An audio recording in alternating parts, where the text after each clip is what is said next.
Bonjour à tous et bienvenue sur la chaîne YouTube d'Enduro Magazine. On est ici au cœur de l'Auvergne, au cœur du Massif Central, tout près de Brioude, donc que tout le monde connaît dans le milieu de l'enduro. On est chez Kenny Verduron de K2FC qui nous accueille sur son spot d'entraînement. Donc Kenny, c'est le préparateur physique de Julien Gauthier notamment. Et on est ici pourquoi? Pour tester ces deux machines. Notamment la Fantic XEF 250.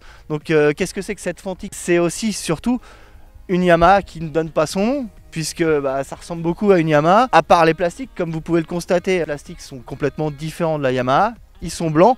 En gros, c'est une Yamaha qui ne donne pas son nom, hein. Tu peux nous apporter un peu plus de précision là-dessus? Alors je vais essayer de balayer, on va regarder pour comparer un petit peu. Sur la Fantic, on a un ventilateur d'origine qui était sur la Yam, que n'a pas la Honda. C'est une option, c'est un petit plus. Des deux côtés, on retrouve un sabot plastique des deux côtés, super enveloppant, franchement qui fait le boulot. Des pneumètres Zeller, pas exactement la même génération, ni les jantes d'ailleurs, c'est du DID des deux côtés, mais petit avantage à la Honda, c'est les mètres Zeller extrême dernière génération, c'est l'ancienne sur la Fantic. Des DID Dirt Star sur la Red Moto. C'est du DID simple, entrée de gamme, enfin anodisé noir, ça fait aussi le boulot sur la Fantic. Il y a une ligne d'échappement des deux côtés, les lignes, et ça c'est vraiment un point qui est super intéressant sur la Fantic. C'est vrai que la Yamaha, on lui reprochait souvent, elle était très discrète, on appréciait pour ça, mais on la savait bête de course, elle l'a prouvé en compétition, mais elle était très étouffée par la ligne d'origine. On a eu l'occasion d'essayer des Yam avec des lignes, on savait que ça changeait complètement la machine. La d'origine, Fantic glisse une ligne complète Arrow.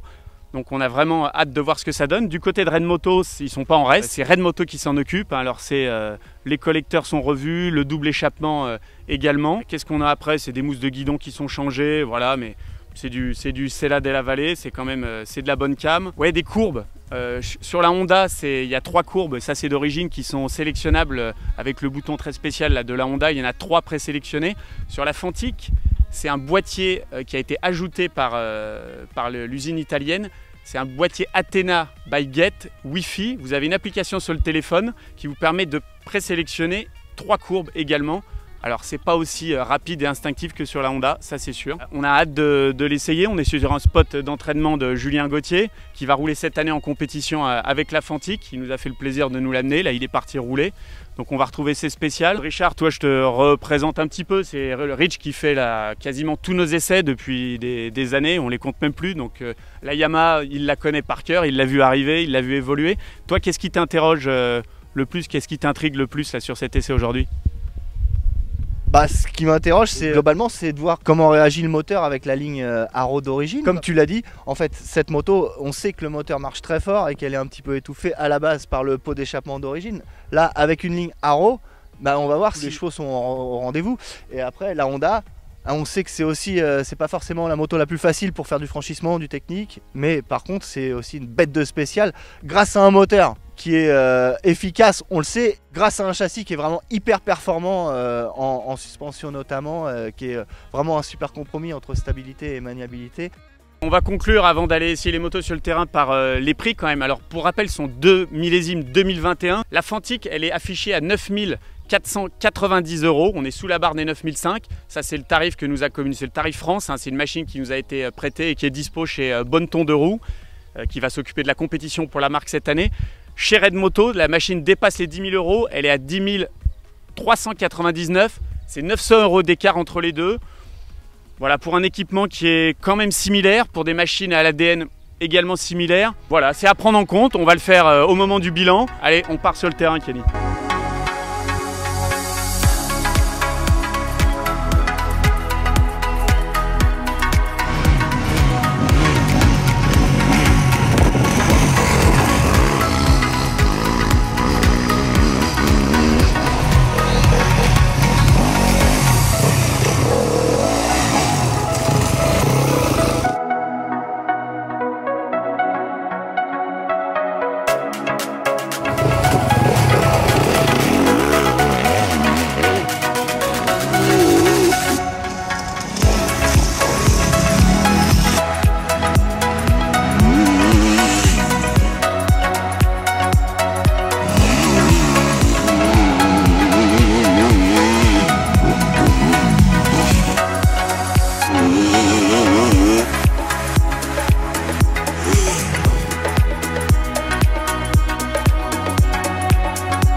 Allez, clap de fin sur cet essai. On est en compagnie, Jérôme Delziani de Morraco nous a rejoint, il nous a fait le plaisir de passer, puis il en a profité pour rouler. Ça vous fera un avis supplémentaire, et pour nous aussi. Kenny, lui également, il était sur cette aire, alors on va avoir l'avis du propriétaire, et puis celui du visiteur, et puis Richard vous donnera également le sien. On commence avec le propriétaire. Est-ce que tu avais déjà une idée préconçue sur une de ces deux motos? Laquelle des deux tu auras envie de garder ici chez toi? Ben déjà j'avais pas d'idée préconçue sur les deux modèles étant donné que j'avais jamais essayé. Du coup au niveau partie cycle, moi j'ai trouvé que les deux étaient de très bonnes motos. La Fantic, je trouve qu'elle est très puissante. Du coup elle est vraiment je pense pour un certain type de personnes qui vont chercher de la prairie, chercher de la vitesse, chercher de la relance forte, etc. Et la Honda, moi j'ai trouvé qu'elle était bien pour le simple randonneur qui va se promener parce qu'elle est un petit peu plus souple. Et du coup il y a moins le petit coup de pied au cul en début d'accélération en fait, qui peut des fois gêner sur un début de grimpette, faire perdre un peu les pieds des cale-pieds ou quoi. Ça fait moins départ cross en fait, on arrive plus à la gérer sur le départ. Moi c'est l'avantage que je lui trouve. Après celle-là elle craque grave quoi, après c'est vraiment les goûts et les couleurs. Après niveau partie cycle, moi perso je trouve qu'elles sont super quoi. Déjà en tout cas pour ceux qui avaient peut-être un doute sur ce qu'apportait un peu Fantic à la machine, la Yamaha qu'on connaissait, là je pense qu'ils ont déjà un début de réponse.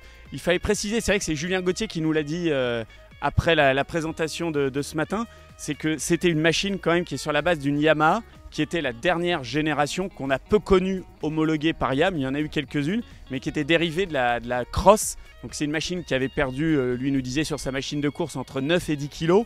On a vu sur la balance, on l'a fait après, qu'elle était à égalité avec la Honda, à 113 kg, un tout petit peu plus l'une et l'autre. C'est pas la WRF homologuée par Yam qu'on a connue, c'est vraiment la dernière génération qui a été peu distribuée, qui était très basée, je le redis, sur la Cross, et donc plus puissante, quoi, plus péchue. Est-ce que toi aussi, toi tu as possédé des WRF, hein, Jérôme? Est-ce que tu as ce sentiment aussi que c'est plus du tout celle qu'on connaissait, qu'on avait en tête? Alors oui, c'est tout à fait exact. Moi j'avais la génération juste avant, qui était la génération vraiment endurisée. On retrouve quand même le moteur vif, beaucoup plus là cette fois-ci. La légèreté, ça je le confirme, parce que la mienne elle était super stable, elle était un petit peu pataude avec sentiment de poids devant. Là c'est gommé. Comme l'expliquait Kenny, c'est vraiment une moto qui s'adresse à des gens qui veulent du caractère, qui veulent une moto qui soit vive. Moi je suis bien dessus, je trouve que c'était une très bonne moto. Et puis c'est assez marrant puisque j'ai eu la génération de la Honda aussi, mais la génération c'était vraiment la cross homologuée.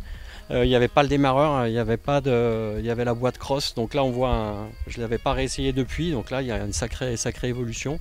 On est tout de suite à la maison, il y a un châssis qui est toujours signé Honda, qui est incroyable.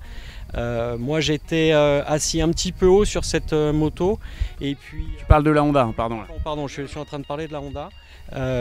Mais je l'ai trouvé dans la prise en main, dans la facilité. Je suis assez d'accord avec les commentaires de Kenny. En plus aujourd'hui le terrain il était particulièrement sec, donc on était toujours un petit peu occupé.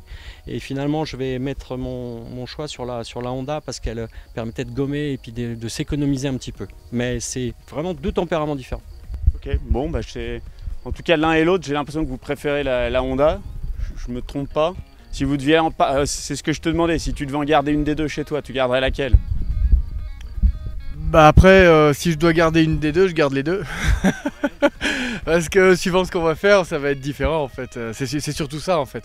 C'est vraiment l'utilisation qui est différente. Si on va faire du franchissement, je pense que j'irai plus sur la Honda, faire du technique, etc. Par contre après, pour aller rouler un peu plus fort sur des spéciales ou quoi, je préférerais à mon avis celle-ci quoi, à moins que ce soit de la grosse grimpette où il faut vraiment des chevaux, et là voilà, c'est un peu compliqué de trancher entre les deux en fait, parce que les deux ont leurs avantages, leurs inconvénients quoi. Bon bah alors je te le dis tout de suite, comme t'as pas choisi, tu garderas aucune des deux, voilà. Et Jérôme non plus, comme ça ni l'un ni l'autre, donc c'est réglé. Toi Richard, tu vas nous dire un petit peu, toi tu m'as pas l'air d'être forcément complètement de leur avis. Tu vas nous dire, toi qui as quand même, voilà, on le sait, tu souffres certainement moins qu'eux, tu as un meilleur niveau de pilotage, sans vouloir, bon, voilà, c'est un fait, voilà, c'est un fait. Tu connaissais la Honda, ça fait des années, celle-ci, beaucoup moins, je pense que tu l'as découvert, donc dis-nous un petit peu ce que tu en penses, toi. Bah déjà ce matin on disait que c'était des motos très similaires en termes de philosophie, voilà, des italo-nippones, nippo-italiennes ou tout ce que vous voulez, et en fait ça s'avère qu'elles sont extrêmement différentes au roulage quoi. C'est quand même à noter parce que bon, elles ont ces deux cadres alu, mais en fait sur le terrain elles sont totalement différentes comme vous avez pu le constater avec ce que vous ont dit Jérôme et Kenny. Bah moi je jetterais plutôt mon dévolu sur la Fantic qui je trouve est une nette amélioration par rapport à la Yamaha qu'on connaissait, parce que bah déjà j'ai trouvé les settings de suspension vraiment très bien adaptés à l'enduro, avec une première partie du débattement de la course, de la fourche notamment, assez souple. Ensuite ça verrouille vraiment très bien, c'est super sécurisant. L'amortisseur à l'arrière pareil, il est vraiment bien réactif, il est à la fois souple et dur, si vous arrivez à comprendre ce que je veux dire. Pareil, il est souple en début de course et après il verrouille bien pour les gros trous, pour les grosses réceptions. On se fait pas peur avec cette moto. Elle garde les qualités de stabilité de la Yamaha qu'on connaissait, même si maintenant elle sigle les Fantic. Enfin, vraiment, il y a eu un beau boulot de fait par les Italiens au niveau des suspensions. Et le moteur c'est vraiment un régal. Pour ceux qui aiment attaquer en fait, ouais, c'est exigeant. On va pas se mentir, c'est relativement exigeant. Mais ça reprend très bien en bas. C'est même assez vif en fait en bas. Ça monte dans les tours de folie.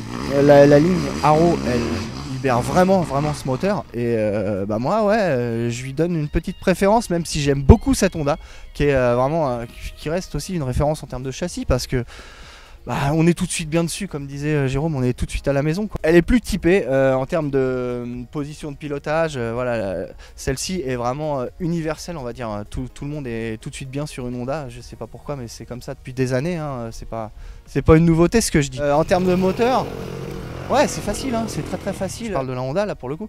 C'est très facile, c'est particulièrement efficace. Si vous êtes dans le glissant ou dans le technique, c'est assez efficace aussi. Pour moi, il en manque un tout petit peu dans les mi-régimes et tout en haut. Et j'ai retrouvé aussi une caractéristique de cette Honda en enduro, c'est qu'elle a tendance à caler. Et ça fait des années qu'on le dit, et je pense que c'est quelque chose qui serait bien de gommer à un moment ou à un autre. Mais moi, j'ai calé beaucoup de fois avec la Honda, j'ai pas calé avec la Fantic. Et donc, pour ce jour, en tout cas sur ce terrain précisément aujourd'hui, je donne l'avantage à la Fantic. Après c'est la vérité d'une journée, hein, mais en tout cas voilà, c'est mon ressenti à moi. Et de toute façon on aura bientôt l'occasion, j'imagine, d'essayer les modèles 2022, et on espère un beau comparatif, parce que franchement on est sur du très haut niveau par contre. Donc n'hésitez pas à vous abonner sur notre chaîne YouTube pour ne rien oublier, pour ne rien rater de ce qu'on fait, et mettez des pouces bleus. Merci à tous, au revoir.